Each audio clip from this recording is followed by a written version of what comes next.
सभी को मेरा प्रणाम।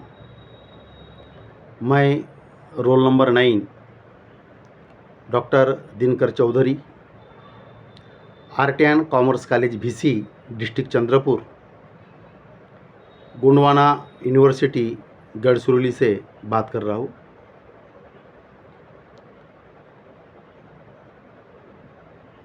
आज मैं इस माइक्रो टीचिंग के अंतर्गत पर्यावरण और सस्टेनेबल डेवलपमेंट के लिए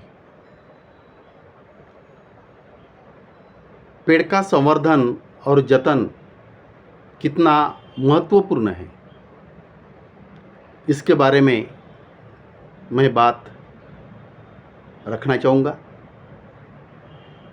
सभी से मैं थोड़ा एक विनती करता हूँ, क्षमा करता हूँ कि मैं मराठी मीडियम का प्रोफेसर हूँ। भले ही मैं पॉलिटिकल साइंस पढ़ाता हूँ, लेकिन हिंदी में पहली बार मैं बात रख रहा हूँ। अगर कोई शब्द इधर उधर जाते तो मेरे भावनाओं को समझ लेना।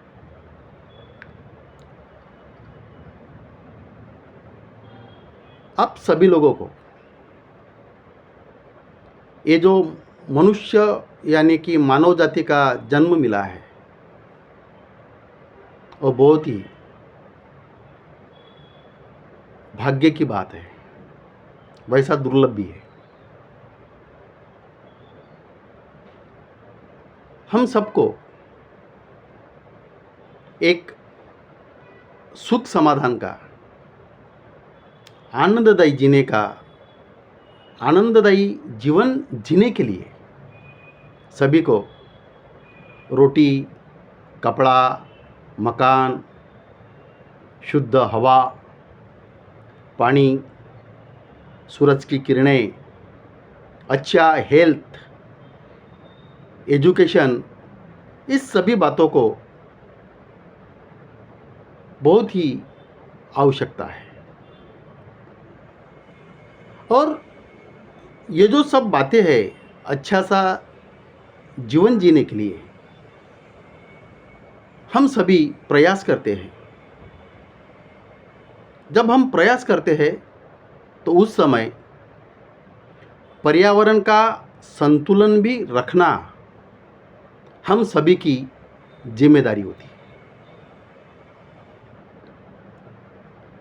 केवल पेड़ लगाने से नहीं चलेगा। हर साल जो हम पेड़ लगाते हैं, उस पेड़ का संवर्धन किस तरीके से करते हैं,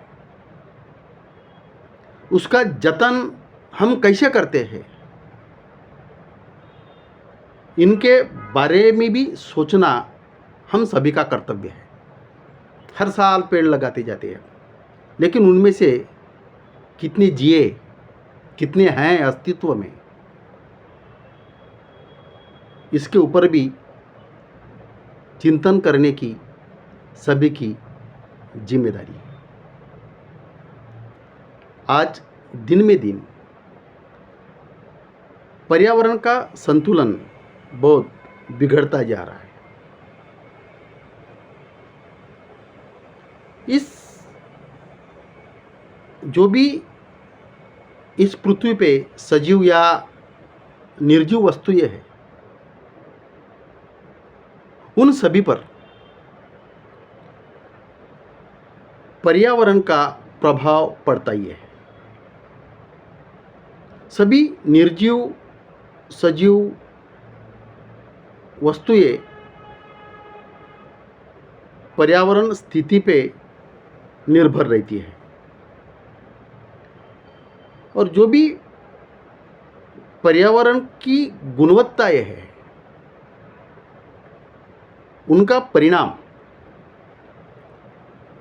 सजीव प्राणी मात्रा पर बहुत ही जलद गति से हो जाता है। उतना निर्जीव वस्तुओं पे नहीं होता, क्योंकि उस पर धीरे धीरे होता है।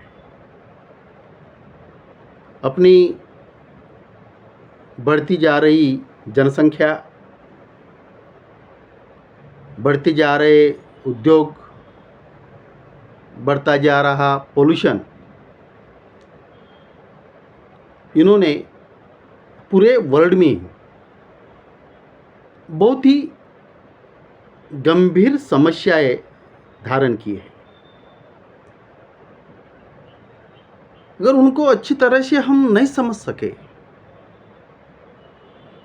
कि पृथ्वी पर ये जो सजीव सृष्टि है वो कब नष्ट हो जाएगी, वो कोई भी नहीं बता सकता। उसका अनुभव हम सब लोग ले रहे हैं। बारिश कभी भी हो रही है, बारिश के यानी कि कभी भी आती है, बाढ़ आते हैं, महापुर आते हैं, भूकंप होता है, सुनामी जैसी लाटे आते हैं। ये सब एनवायरमेंटल चेंज का परिणाम है। इसलिए इस एनवायरमेंट का संतुलन रखना हम सभी की जिम्मेदारी है। अपने भारत के जो ऋषि मुनि हैं, उन्होंने भी बहुत अच्छी तरीके से इस वृक्ष संवर्धन के बारे में बहुत सारी बातें बताई है, लेकिन उन पर हम ज़्यादा ध्यान नहीं देते।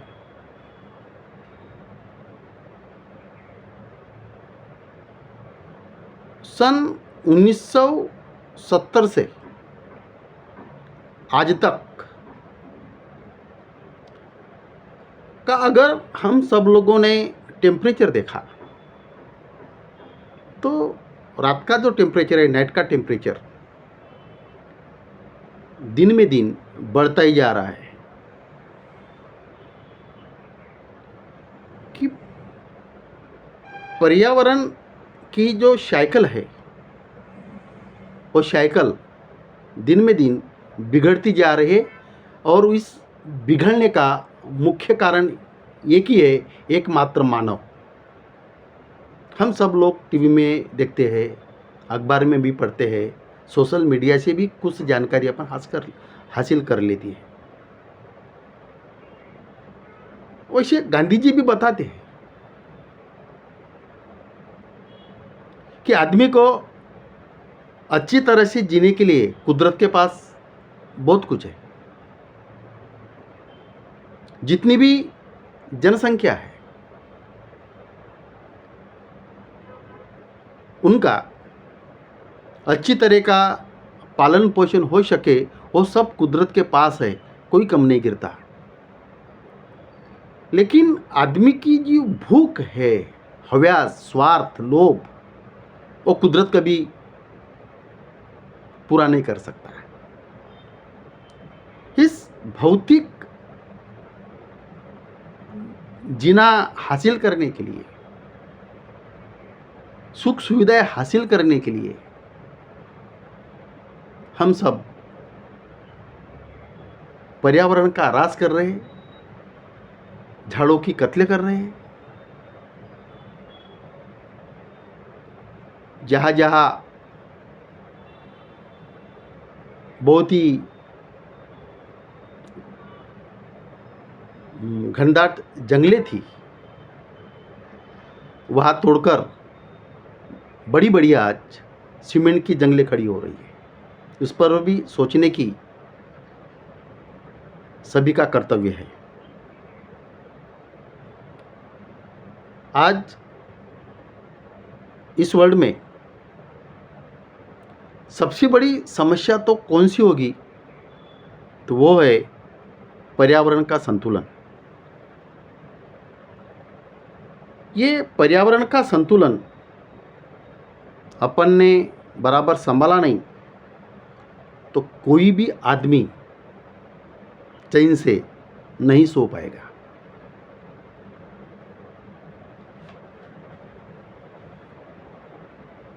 अपने पूर्वजों ने भी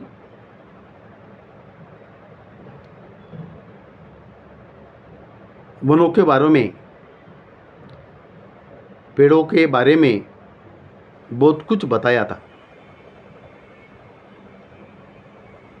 अपना जो पारंपरिक इतिहास है, अपने जो साहित्य है, उन साहित्यों में भी पेड़ों के बारे में, पर्यावरण के बारे में बहुत सारी बातें हो चुकी है। अपने वेद, उपनिषदें, पुराणों में भी पेड़ों का महत्व बताया गया है। वैसे तो बोला जाता कि भारत की जी संस्कृति है, कि भारत की संस्कृति अरण्यों की संस्कृति है। अपने देश के ऋषि मुनियों का पेड़ के प्रति बहुत ही प्यार था।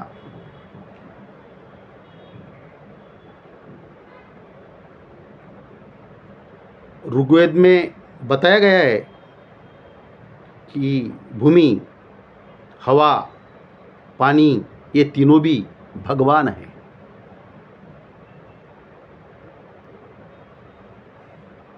इसी कारण हमारे देश के कुछ समाज हवा, पानी, भूमि की, यानी कि जो भी कुछ प्राकृतिक घटक है उसकी पूजाएं करते हैं।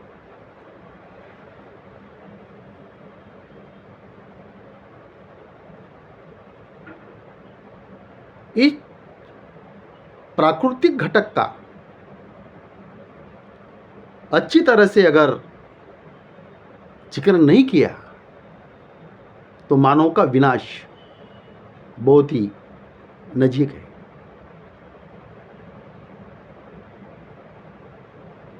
जो अपने इंडिया का ट्राइबल समाज है, वो ट्राइबल समाज प्राकृतिक की पूजा करता है, कुदरत की पूजा करता है, कुदरत को भगवान मानता है।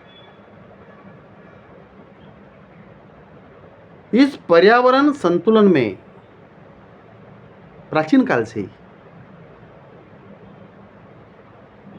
इन आदिम समाज की बहुत अहम भूमिका रही है इस पर्यावरण संतुलन रखने के लिए। अपन ने अगर पढ़ा अपने इतिहास में भी तो दिखाई देगा कि उस वृक्ष के नीचे ही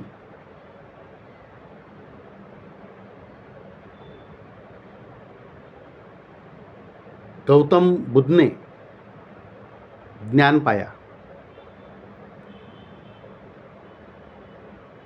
उस पेड़ के साथ में ही आनंद मनाने वाले भगवान महावीर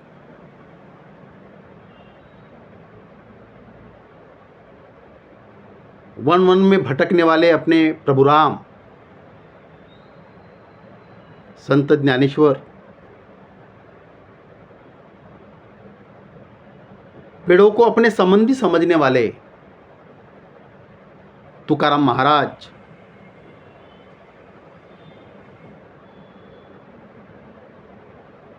जो अपने महाराष्ट्र के अंदर एक राजा हुए छत्रपति शिवराय, उन्होंने भी अपने सैनिकों को बताया था कि पेड़ तोड़ना नहीं। जो आंबा और फनस के पेड़ थे वो पेड़ तोड़ने के लिए छत्रपति शिवराय ने मना किया था।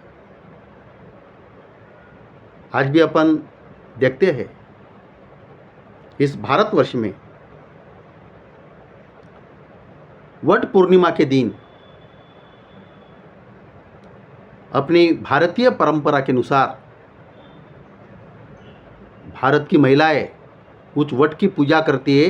वो ये बताते हैं कि पेड़ों का जतन करो, संवर्धन करो, क्योंकि जो वट वृक्ष है एक ऋषि जैसा वृक्ष है। वो उनका भी हमारे जैव विविधता में बहुत बड़ा महत्वपूर्ण योगदान है। इतनी बातें मैं रखता हूँ और सभी से और प्रणाम करता हूँ। सभी को नमस्ते। यहीं पर मेरी बात ख़त्म करता हूँ।